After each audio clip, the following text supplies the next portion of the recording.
계속해서 우리가 마태복음 13장에 기록되어 있는 이 비유에 대해서 말씀을 살펴보고 있습니다. 오늘은 세 번째 비유인 겨자씨 비유를 생각하면서 하나님이 베푸신 은혜와 사랑을 함께 누릴 수 있는 귀한 성도님들이 되시기를 주님의 이름으로 축원합니다. 겨자씨 비유하면 어떤 생각을 여러분들은 하십니까? 먼저는 조금 이따 말씀을 드리겠습니다만 가장 작은 씨앗 이렇게 생각을 할 거예요. 그런데 이 가장 작은 씨앗이 오늘 말씀을 보니까 자라고 커서 풀보다 커서 나무가 된다 이렇게 말씀을 하고 있잖아요. 그래서 공중의 새들이 와서 그 가지에 깃들인다라는 말씀이에요. 왜 예수님께서 이 겨자씨 비유에 대한 말씀을 해줬을까요? 가장 작은 씨앗이라도 그 말씀으로 우리가 자라고 되셨을 때 주님께서 우리에게 큰 사랑의 은혜를 베풀어 주신다. 그런 말씀이 담겨져 있음을 깨닫고 오늘 은혜의 시간이 될 수 있는 귀한 성도님들이 되시기를 바랍니다. 먼저 잠깐 이야기를 드리면 하루는 아버지와 아들이 한번 이 사막을 여행하게 되었다고 그래요. 정말 이 사막은 그렇잖아요. 가도 끝이 없는 그런 모래벌판입니다. 유대 광야도 그러거든요. 또 태양볕은 사정없이 내리쬐입니다. 가고 있던 물도 이미 오래전에 바닥이 났습니다. 이 아버지와 아들이 가는데 지칠 대로 지쳐버리고 말았어요. 그게 아들은 체념한 듯이 아버지에게 이렇게 말합니다. 아버지, 왜 힘들게 걸어갑니까? 걸어가봤자 무슨 소용이 있겠습니까? 그러니 차라리 이 자리에 가만히 앉아서 그냥 편안하게 우리가 그냥 죽음을 맞이하는 것이 더 낫지 않겠습니까? 그런데 아버지가 달랩니다. 야, 조금만 더 참자. 조금만 더 걸어가면 틀림없이 시원한 오아시스가 우리를 반겨줄 것이다. 아들은 아버지의 말에 용기를 얻었습니다. 그들은 다시금 앞을 바라보면서 계속해서 걸어갑니다. 한참 걸어가던 그들의 눈앞에 몇 개의 물이 있는 것이 아니라 무덤이 있었어요. 그것을 보는 순간 아들은 절망한 듯이 그 자리에 털썩 주저앉고 말았습니다. 아버지 보세요. 이 사람들도 결국은 죽어서 여기에 묻히고 말았잖아요. 우린들 별 수 있겠습니까? 다 소용없는 일입니다. 그렇지만 아버지의 생각은 또 달랐습니다.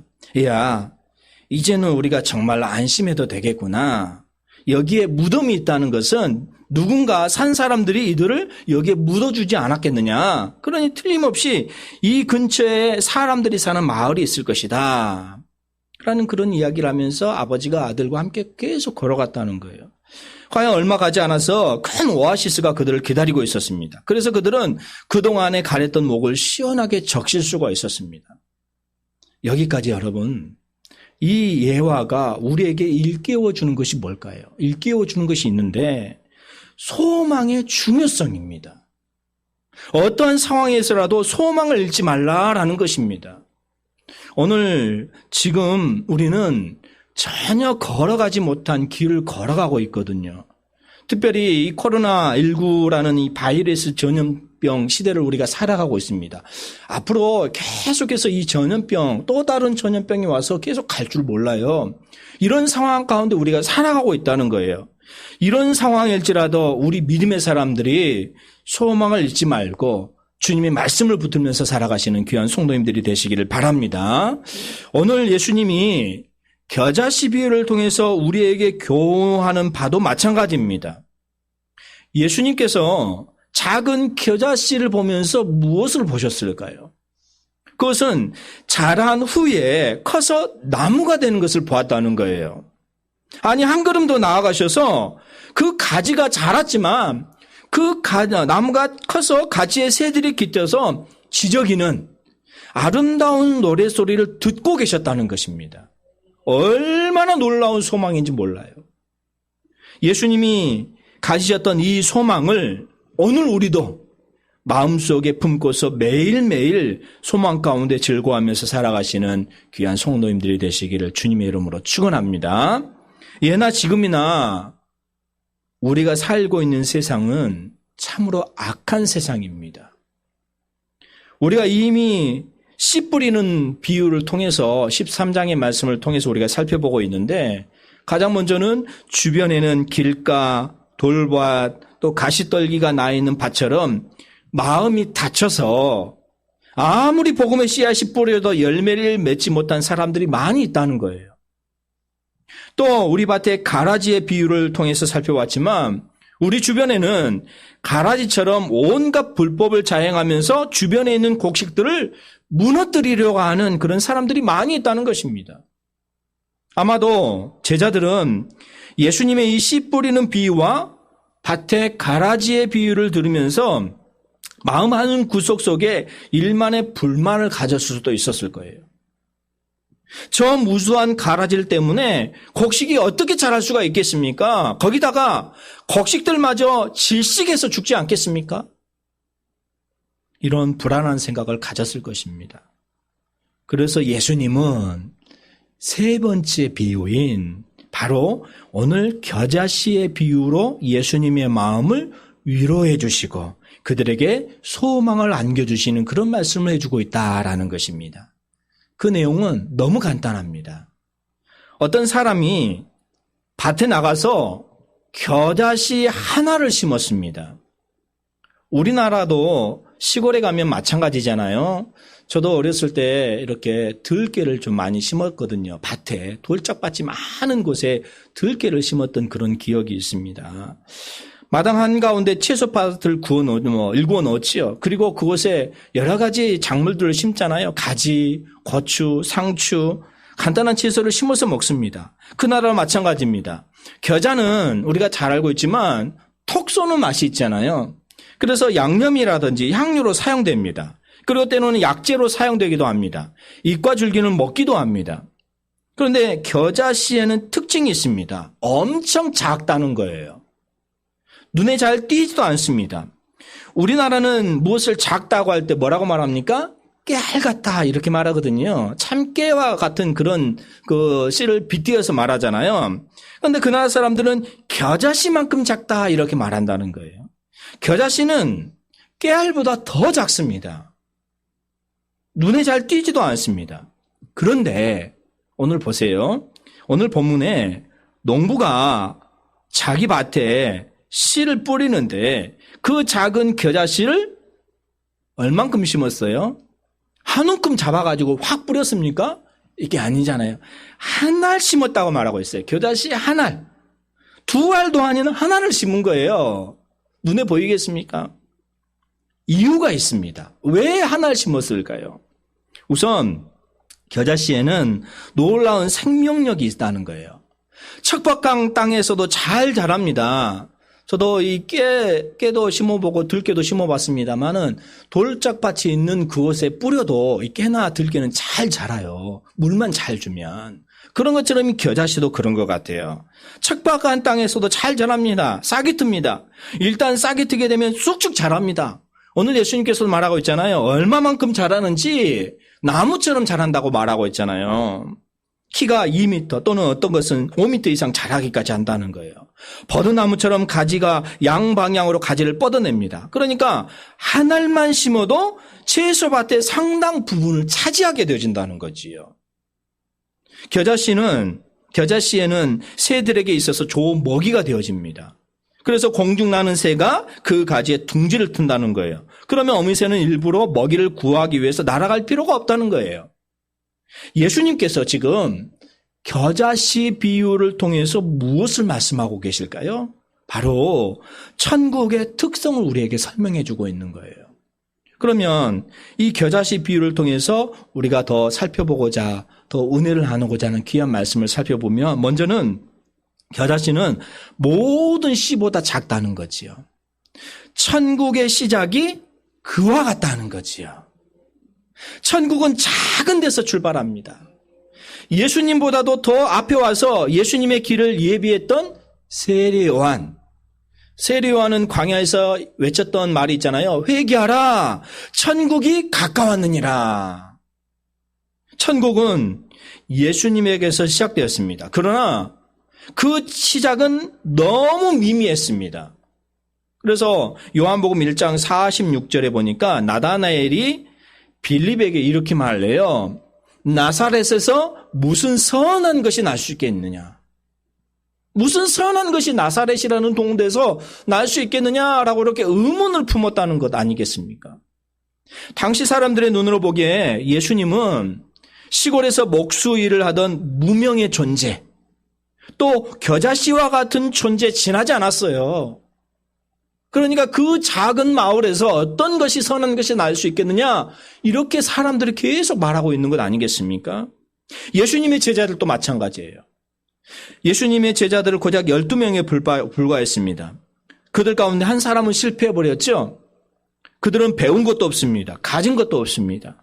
사회적인 지위도 높지 않습니다. 그런데 예수님이 이런 제자들을 이끌고서 이 땅에 하나님의 나라를 건설하겠다고 하니까 당시 지도자들, 당시 종교 지도자들, 바리새인과 서기관들, 율법학자들, 그 사람들의 눈에는 어때요?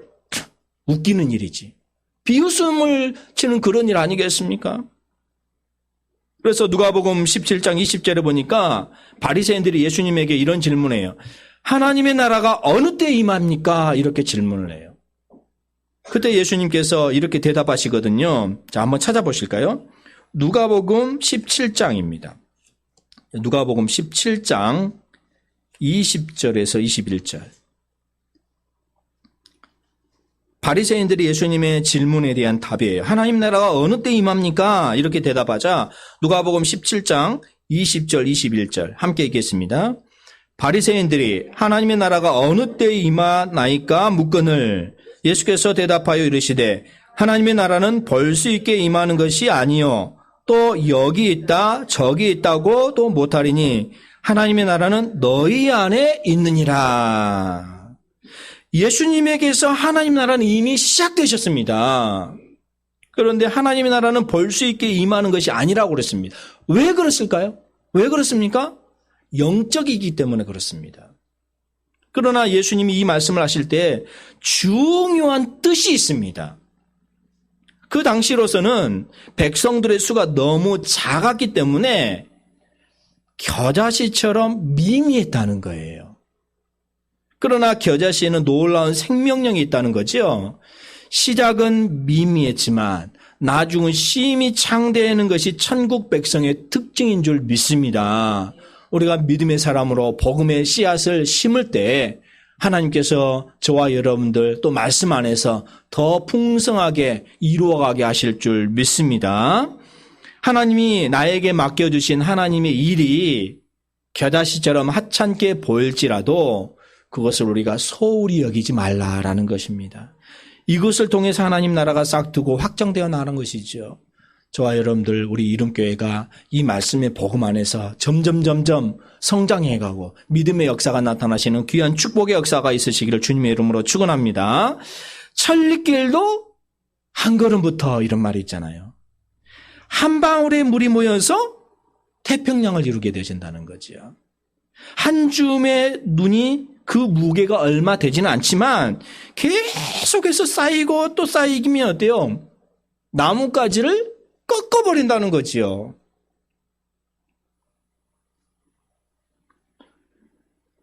요즘 우리가 스마트폰을 가지고 있기 때문에 많은 일들을 하게 되집니다. 스마트폰이 없으면 안 되는 그런 시대가 되어버렸잖아요.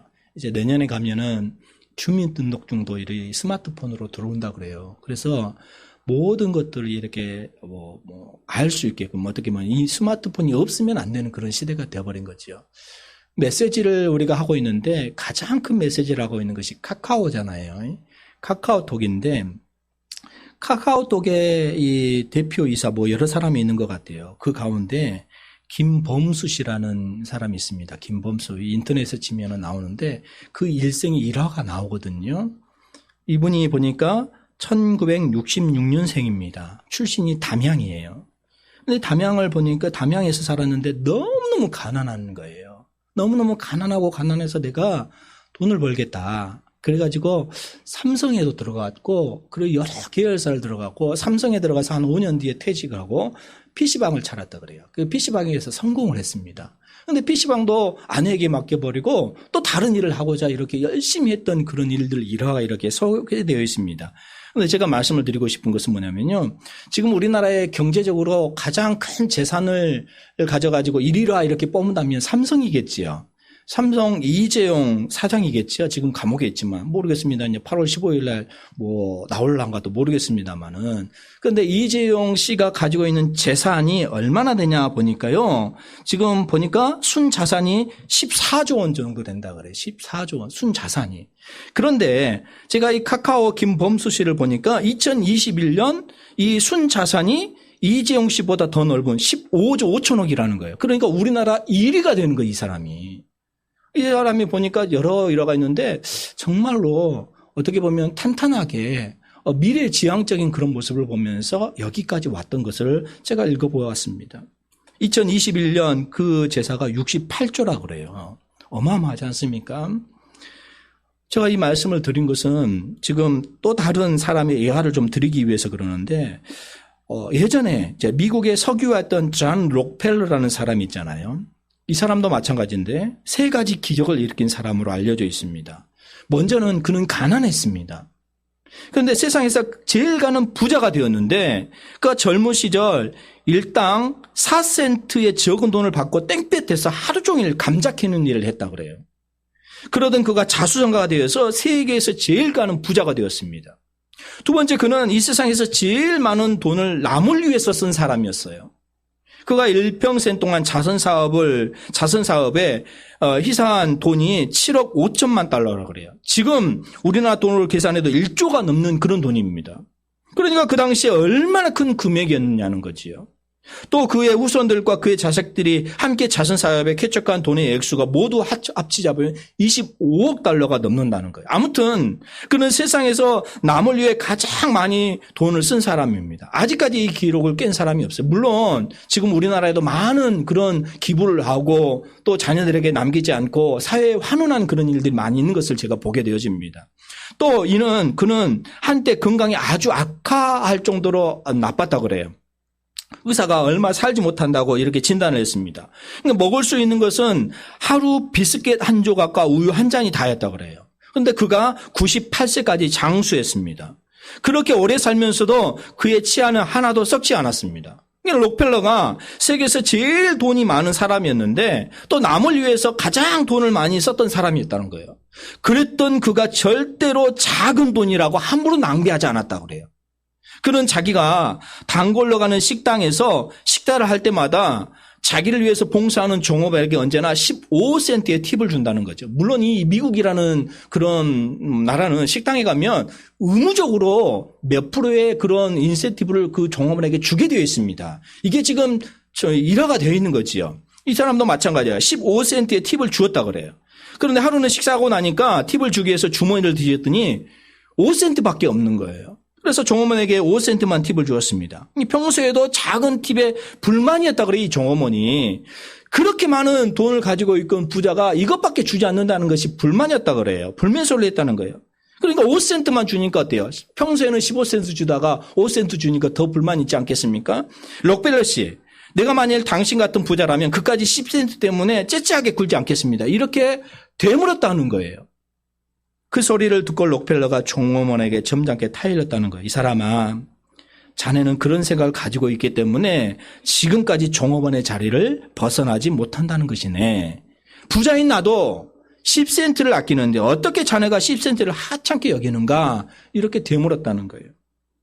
여러분, 지금 내 처지가, 저와 여러분들 처지가 겨자씨처럼 보잘것없어 보이고 내가 하는 일이 시원치 않아 보인다 할지라도 우리는 절대로 소홀히 여기지 말아야 된다는 거예요. 겨자씨같이 적은 물질, 겨자씨같이 적은 시간, 겨자씨 같은 핫한 일이라 할지라도 우리가 우리에게 주어진 일에 최선을 다한다면 하나님께서 그를 통하여서 역사하실 줄 믿습니다. 요셉이 팔려가가지고 이집트에 팔려가지고 종노를 했을 때 얼마나 어려웠겠을까요? 하찮은 데부터 시작됐잖아요. 충실히 했습니다. 자기에게 주어진 사명을 잘 감당했습니다. 어떤 어려움과 비난이 오실 때마다 그걸 다 막아냈습니다. 그랬을 때 나중에 총리가 되어서 형들이 왔었을 때 뭐라고 말합니까?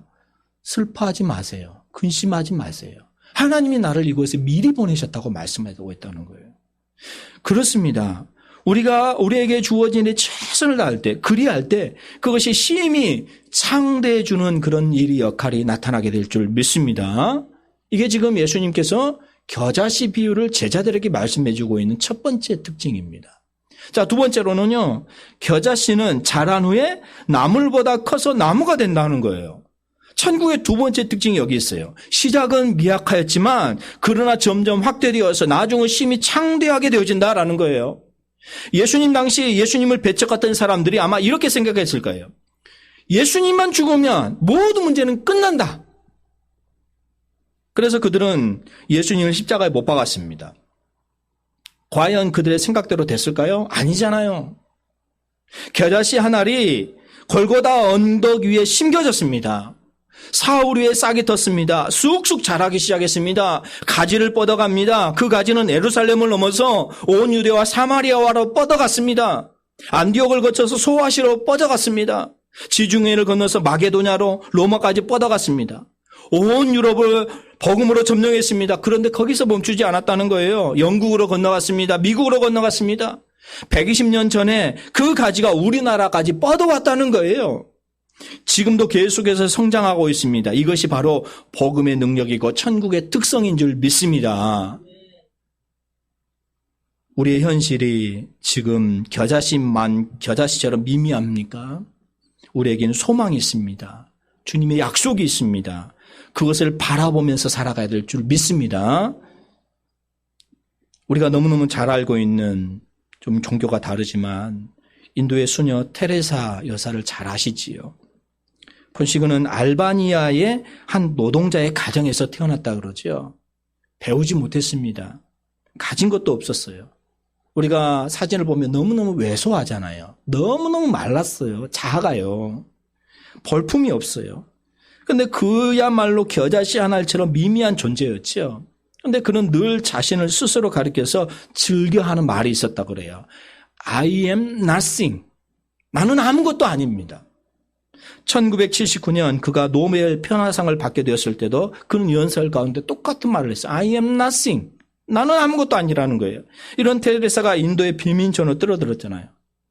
사랑을 품고 들어갔습니다.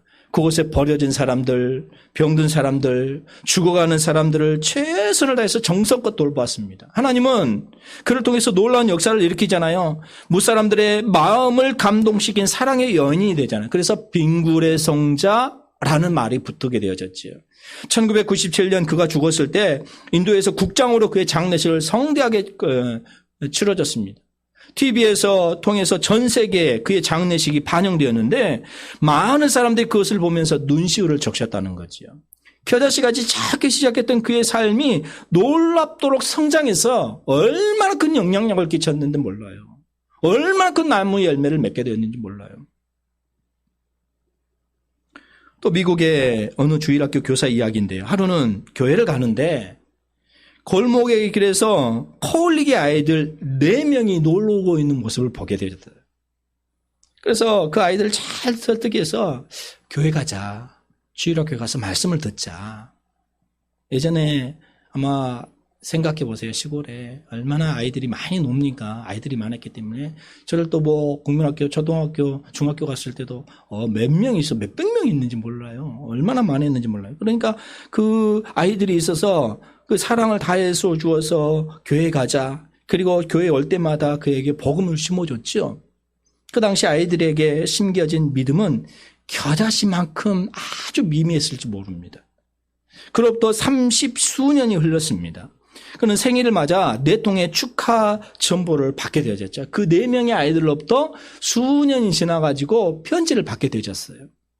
30수년의 코올릭의 아이들이 모두 장성해서 어른이 되어졌죠. 그리고 그때 선생님의 생일을 기억하면서 축하 전보를 보낸 거예요. 그때 첫 번째 아이가 선교사가 되어서 중국에서 복음을 전하고 있었다라는 그런 메시지였습니다. 두 번째 아이는 미국 연방은행의 총재가 되었다는 거였어요. 세 번째 사람은 백악관에서 대통령을 보좌하는 중요한 역할을 맡고 있었다는 거예요. 네 번째 사람은 바로 백악관의 주인이 되었습니다. 그래서 미국의 31대 대통령이었던 하워드 클라우드 후보라는 그런 대통령이 되었어요. 우리에게는 후보댐이라는 인물로 잘 알려져 있습니다. 지금 미국의 대통령이 41대 대통령 존 바이든 대통령이지요. 그렇습니다. 그만큼은 작은 씨앗을 뿌렸지만 나중에 봤었을 때 훌륭한 인물로 말씀이 심겨져서 더 자라고 자라져서 큰 열매를 맺을 수 있었다라는 거지요. 그러니까 오늘날도 마찬가지예요. 우리는 심어야 됩니다. 우리 자녀들에게 말씀을 가르쳐야 된다는 거예요. 전도하다 보면 그렇잖아요.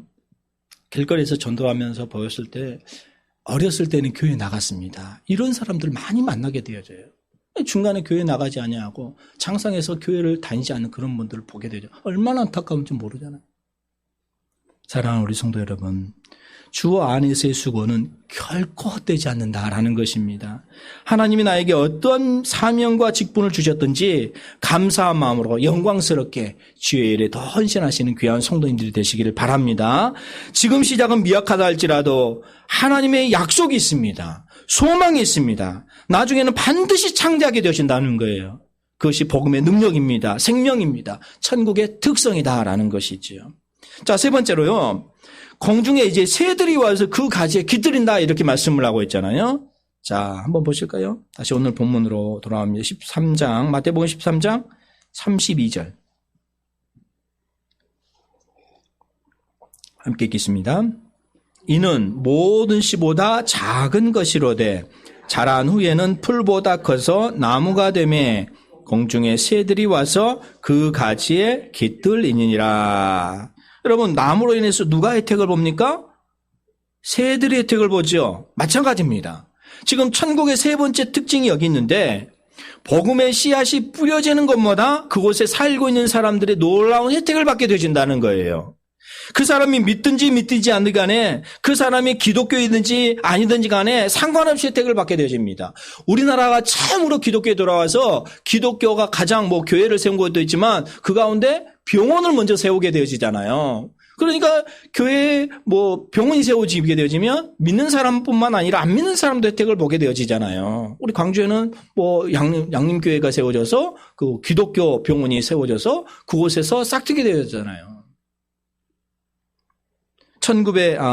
120년 전에 선교사들에 의해서 우리나라에 복음이 전파되어졌고 그 놀라운 혜택들이 오늘날까지 우리에게 주어지고 있다는 거죠. 곳곳에 병원과 학교가 생겨지고 그러니까 문명이 해태치되기 시작했고 천민들의 인권이 향상되어지게 되어졌고 우리나라같이 급속도로 성장한 나라가 전 세계에 없다고 그러잖아요.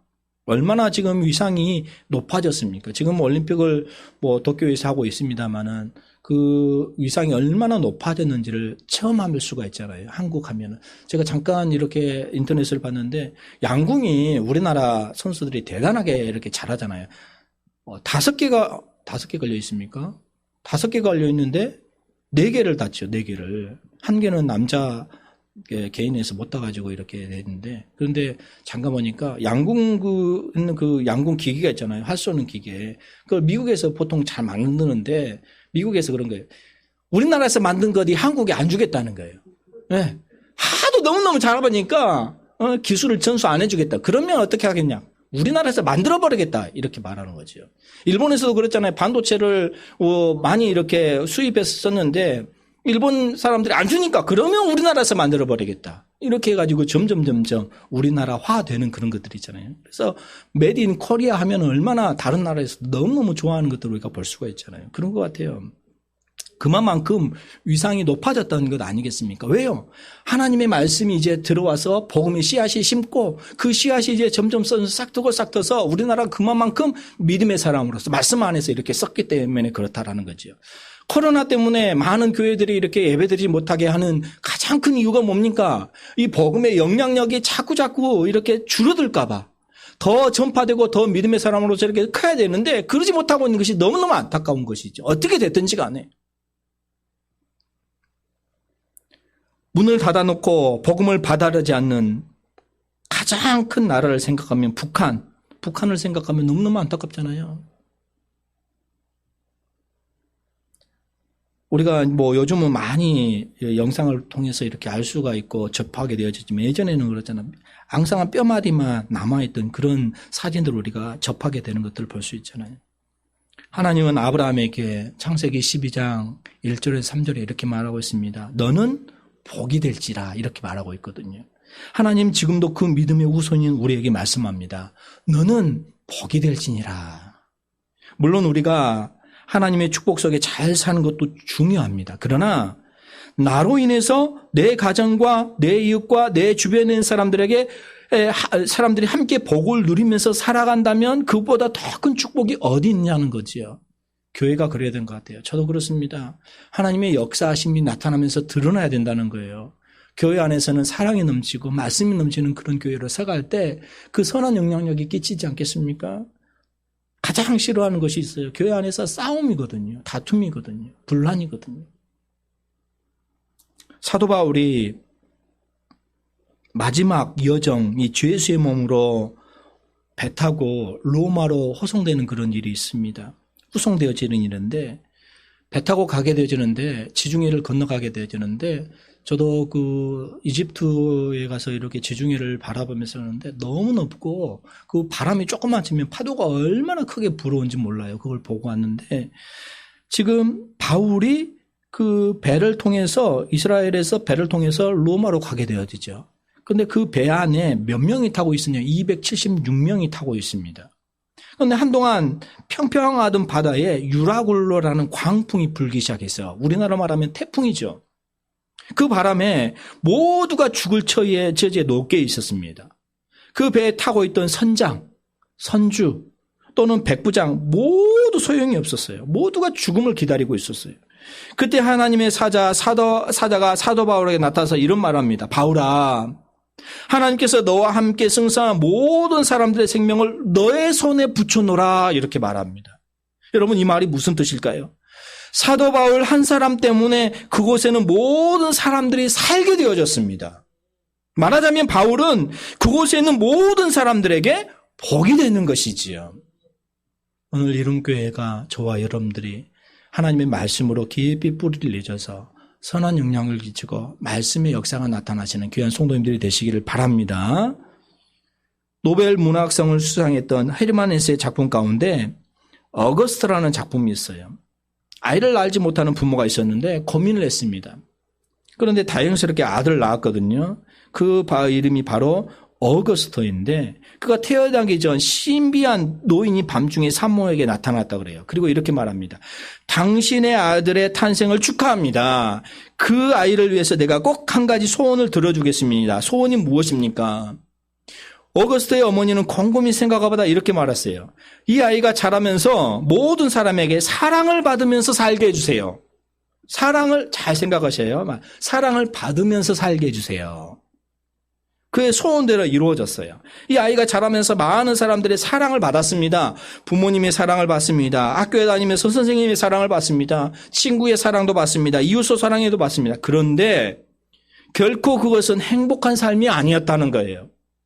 사랑만 받았을 뿐이지 이 아이가 베풀지를 못한 거예요. 그러니까 어떻게 되겠습니까? 사랑받으면 자기 중심적인 신앙이 되고 마는 거예요. 이기적인 사람이 되어버린 거예요. 그래서 어거스터는 노인이 되어서 사람들에게 버림을 받아 버리고 말았습니다. 버림받는 사람이 되고 만 거예요. 그래서 어떻게 외롭고 비참한 삶이 되고 말았다는 거죠.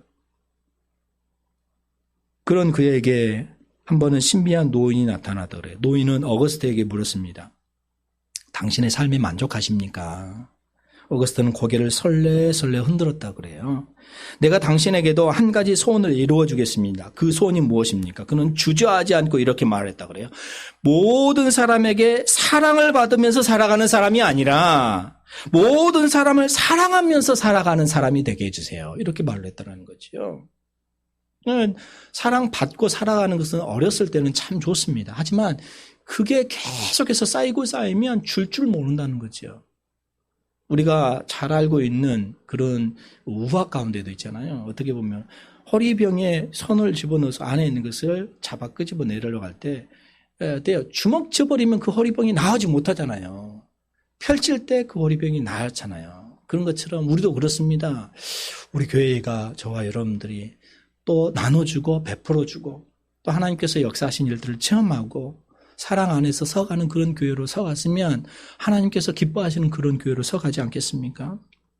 나로 인해 다른 사람들이 복을 누리면서 살아가는 그런 존재. 조금 전에 말씀을 드리면 요셉이 형들에게 뭐라고 말합니까? 저는 그것에서 감동이 되거든요. 형들, 나 때문에 슬퍼하지 마세요. 실망하지 마세요. 예전에 그런 내가 다 잊어버렸습니다. 한 가지 중요한 것은 하나님께서 미리 역사하시고 미리 보내신 것이다. 이렇게 말한 거예요.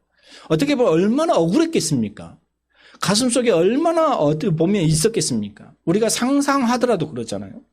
그런데 그렇게 하지 않았다는 거죠. 오히려 나중에 아버지가 죽었을 때 죽일까 봐 오히려 더 걱정했는데 요셉은 그렇게 말하지 않았다는 거죠. 사랑을 받기보다는 베풀어주고 위로받기보다는 위로해주고 섬김을 받기보다는 섬기면서 살아가는 사람이 진정으로 축복된 사람이다라는 거지요.